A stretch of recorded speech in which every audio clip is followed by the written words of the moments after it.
Steve, I always appreciate you taking the time and joining us here on the pregame show. I know there's a lot of history between these two clubs here, a lot of similarities. What makes these two clubs so successful?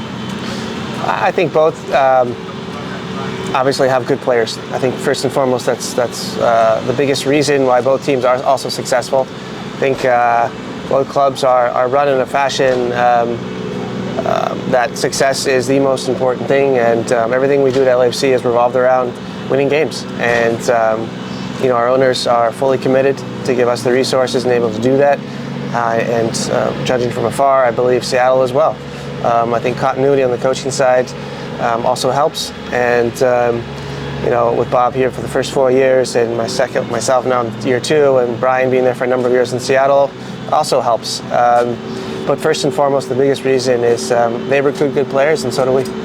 Talking about that coaching side, Brian Metzer is a guy that has a lot of respect for you. You have a lot of respect for him as well. What are some of the attributes that make him such a winning coach and a good coach over there in Seattle? Well, I think just consistency, and it's always hard to judge from the outside, but consistency with his messaging and not accepting mediocrity and always pushing the players further to give more for the organization and for themselves. And you can see that week in and week out and season to season. It's very impressive what they've done, and the record speaks for themselves. Seattle's Jordan Morris said this game is a very evenly matched game.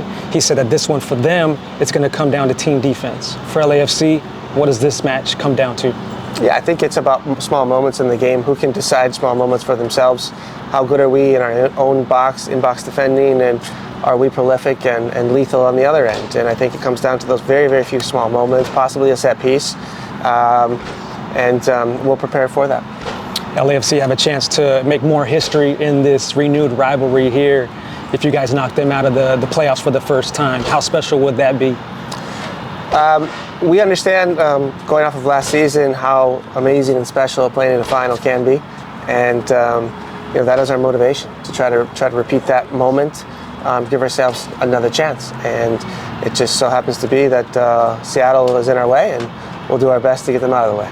Well, good luck in this one, and I appreciate the time. Thank you. Thanks, Steve.